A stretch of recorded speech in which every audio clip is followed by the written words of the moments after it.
بسم اللہ الرحمن الرحیم۔ السلام علیکم محترم سامعین اور عزیز طلبہ کرام، امید کرتا ہوں کہ آپ تمام احباب خیر و عافیت سے ہوں گے۔ آج کا ہمارا سبق نمبر 121 ہے، جس میں ہم قرات ابن عباد کو پڑھیں گے۔ تو آئیے اشعار پڑھتے ہیں اور اسے سمجھتے ہیں۔ وقال قرات ابن عباد اذا المرء لم تغضب له حين يغضب فوارث ان قيل اركبوا الموت يركب ولم يحب بالنصر قوم أعزة مقاحيم في الأمر الذي يتهيب تهضمه أدنى العدو ولم يزل وإن كان عظا بالظلامة يضرب فآخ لحال السلم من شئت واعلما بأن سوى مولاك في الحرب أجنب ومولاك الذي إن دعوته أجابك طوعا والدماء تصبب فلا تخذل المولى وإن كان ظالما فإن به تثأى الأمور وترأب۔ تو آئیے ترجمہ سمجھتے ہیں۔ قرات ابن عباد کہتے ہیں اذا المرء اذا الشخص، جب کوئی شخص، لم تغضب له، کہ جب ان کے لیے غصے میں نہ آئیں، حین یغضب، جب غصے ہوتے ہیں، فوارثو، شہسوار لوگ، شہسوار کو جب کہا جائے ارکبو الموت، کہ بھئی موت پر سوار ہو جاؤ، تو شہسوار ان کی صفت اور خاصیت یہ ہے، یرکبو ای یرکبون، وہ سوار ہو جاتے ہیں، رکبہ یرکبو، سوار ہونا۔ کہتے ہیں ایسے شخص کے لیے کہ جن کے لیے غصہ ہو جاتے ہیں شہسوار بھی غصہ ہونے کے وقت، تو موت پر سوار ہو جاؤ تو وہ سوار ہو جاتے ہیں۔ وَلَمْ يَحْبُهُ بِالنَّصْرِ قَوْمٌ أَعِزَّةٌ، حبا یحبو، اس کا ترجمہ ہوتا ہے عطا کرنا، دینا۔ وَلَمْ يَحْبُهُ بِالنَّصْرِ، اور نصرت نہیں کرتا، مدد نہیں کرتا، قوم، کسی بھی قوم کے، اعزت، جو عزت کرنے والے ہیں۔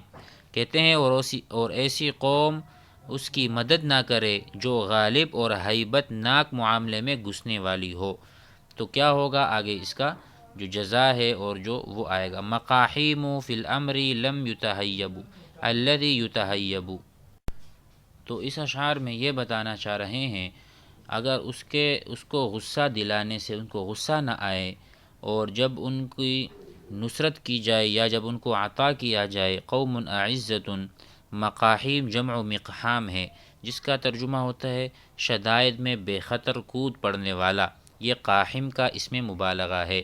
کہتے ہیں کہ ایسی قوم مدد نہ کرے جو غالب اور ہیبت ناک معاملے میں گھسنے والی ہو، تو کیا ہوتا ہے، تہضمہ کسرہ، تو اس کو توڑ دیتا ہے چھوٹا سا دشمن بھی، ادنى العدو اقرب العدو، ادنى الاقرب، یعنی معمولی سا دشمن بھی اسے کاٹ ڈالتا ہے۔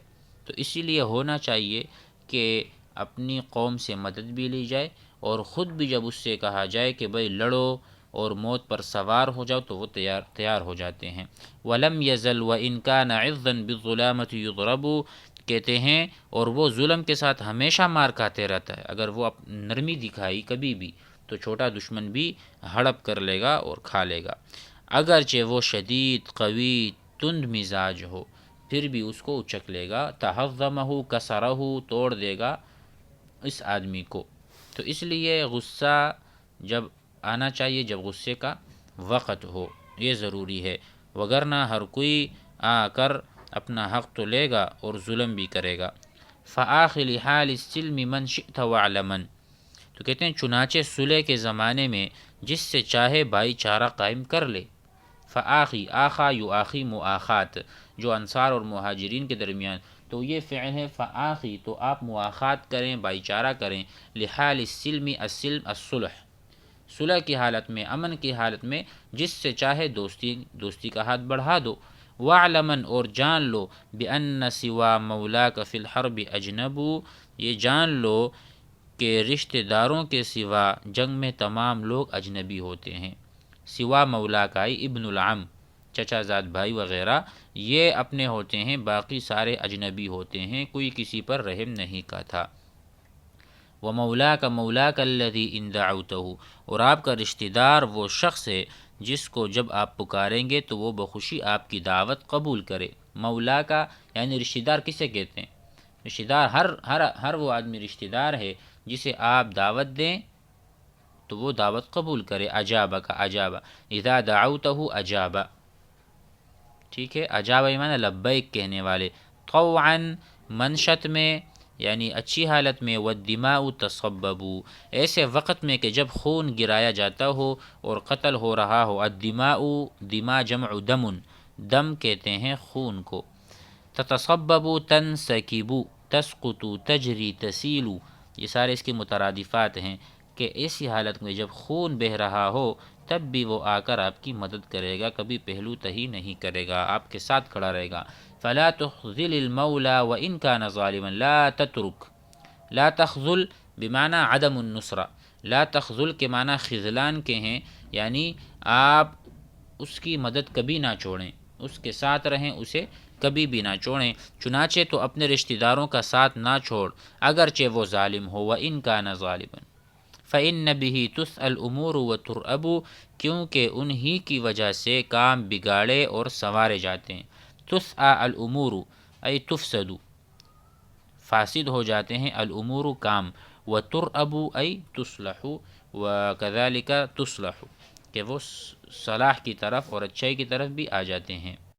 وقال زاہر ابو کرام التمیمی للہ تیم ای رمح طرادی لاق الحمام به ونسل جلادی ومحش حرب مقدم متعرض للموت غیر معرض حیادی كالليث لا يثنيه عن اقدامه خوف الردى وقعاقع الإعاد مذل بمهجته إذا ما كذبت خوف المنية نجدة الأنجاد ساقيته كأس الردى بأسنة ذلق مؤللة شفار حداد فطعنته والخيل في رهج الوغى نجلاء تنضح مثل لون الجاد۔ وقال ظاہر، ظاہر کہتے ہیں ابو کرام، یہ تیم یشکری کے قتل کا تذکرہ کر رہا ہے۔ تیم یشکری یہ ایک آدمی تھا جس کو قتل کیا گیا تھا، اس کا تذکرہ کر رہا ہے اور اس کی بہادری کی تعریف کرتا ہے۔ اس میں اپنی تعریف بھی آ جائے گی کیونکہ بہادر آدمی کا قتل بڑی بہادری ہے۔ کوئی کسی بہادر کو قتل کرتا ہے سمجھو کہ وہ خود بھی بہادر ہے۔ تیم یشکری کو اس نے قتل کیا تھا، اسی شاعر نے، ظاہر ابو کرام نے۔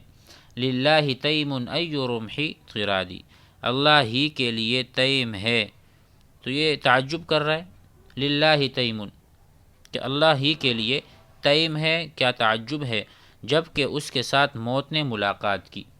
لاق الحمام به، لاق الموت به، لقیا یلقا ملاقات کرنا، اور الحمام کبوتر سے کنایا ہے یعنی موت۔ جاءہ حمامہ، اس کی موت آ گئی۔ جاءہ اجلہ، اس کا اجل ہے، اسی طرح حمامہ یعنی موت کا پروانہ جسے ہم کہتے ہیں۔ تو گویا کہ اس کے ساتھ، تیم کے ساتھ موت نے ملاقات کی۔ وَنَسْلِ جِلَادِ، ترجمہ ہوگا کہ کیا ہی دفع کرنے والا نیزہ اور کیا ہی زبردست لڑائی کی تلوار۔ رمح طرادی، ٹھیک ہے، رمح کہتے ہیں نیزے کو، یعنی دفع کرنے والا۔ طردا یطردو، بگانا، تو رمحی ایسا نیزہ جس نے اسے بگا دیا۔ ونسلی جلادی، اور ایسی زبردست لڑائی تھی کہ جس میں وہ موت کے گھاٹ اتر گیا۔ ومحش حرب مقدم متعرض، اور کس طرح جنگ کو بڑھکانے والا۔ محشن کہتے ہیں بڑھکانے کا آلہ، محشن، جب ہم آگ لگاتے ہیں لکڑیوں میں اور پھر باہر سے ہم اس کو یعنی بڑھکاتے ہیں کسی بھی آلے سے، کسی بھی یعنی پنکھے سے، تو اس کو کہتے ہیں محشن۔ محش حرب مقدم، کہہ رہے ہیں کہ کس طرح جنگ کو بڑھکانے والا، آگے بڑھنے والا۔ مقدم، مقدم آگے بڑھنے والا، باسل بھی کہتے ہیں، اور اسی طرح اس کو ابی بھی کہتے ہیں، ابی۔ متعرض للموت، اور موت کا سامنا کرنے والا۔ انا تعرضت لہ، میں اس کے راستے میں آیا، میں نے اس کا سامنا کیا۔ تعرضت لہ، اس کا میں نے راستہ روکا، اس کے سامنے میں بڑھا۔ للموت، تو یہ موت کا سامنا کرنے والے آدمی ہیں۔ جنگ کو بھڑکانے والے، آگے بڑھنے والے، موت کا سامنا کرنے والے، غیر معرض حیادی، اور اس کے علاوہ انحراف کرنے والا، اعراض کرنے والا نہیں تھا۔ غیر معرض، معرض انحراف، غیر منحرف، حیاد بھی حاد عن الطریقی ای حاد عن الجادتی، وہ اپنے صحیح راستے سے ہٹ گیا، فاصبح حائدا۔ کاللیث لا یثنیہ عن اقدامہ، شعر کی طرح تھا، کاللیث، کاف للتشبیہ، شعر کی طرح تھا، لا یثنیہ عن اقدامہ، ہلاکت کا خوف اور دشمنوں کی دھمکیوں کی آوازیں اس کو اپنے اقدام سے پھیر نہیں سکتی تھیں۔ خوف الرداء ای خوف الہلاک، وقعاقع الایعاد التہدید، التہدید والوعید یا دھمکانا، التحدی، چیلنج کرنا وغیرہ، اس کو بالکل بھی پیچھے نہیں ہٹاتی تھی۔ اس میں جو قعاقع ہے اس کا معنی ہے جھنکار، کڑکڑاہٹ، آواز، یعنی تلواروں کی بھی آواز ہوتی ہے جب آپس میں وہ لگتے ہیں، یا آپس میں جب یہ جنگ میں ہم دیکھتے ہیں تلوار تلوار سے لگتی ہے، اس کی ایک آواز ہے، یہ بھی انسان کے دل میں خوف پیدا کرتی ہے۔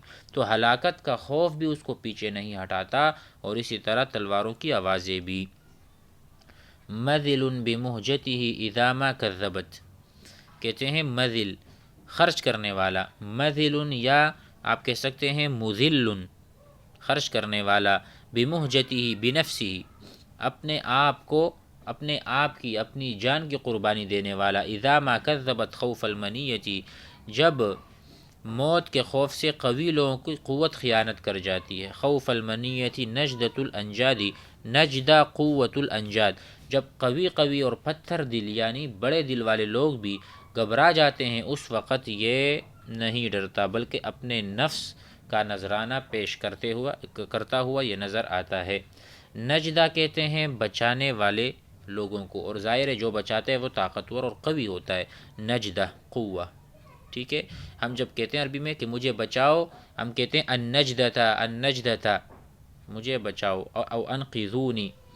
ساقیتہ کأس الردى بأسنة، میں نے اس کو جام ہلاکت پلایا، ساقیتہ، سقیا یسقا، جسے ساقی ہیں، ساقی مطلب پلانے والا، تو ساقیتہ، میں نے اس کو پلایا، کأس الردى، موت کا جام، بأسنة، اسنہ کہتے ہیں، یہ جو پہلے بھی کئی مرتبہ ذکر ہو چکا،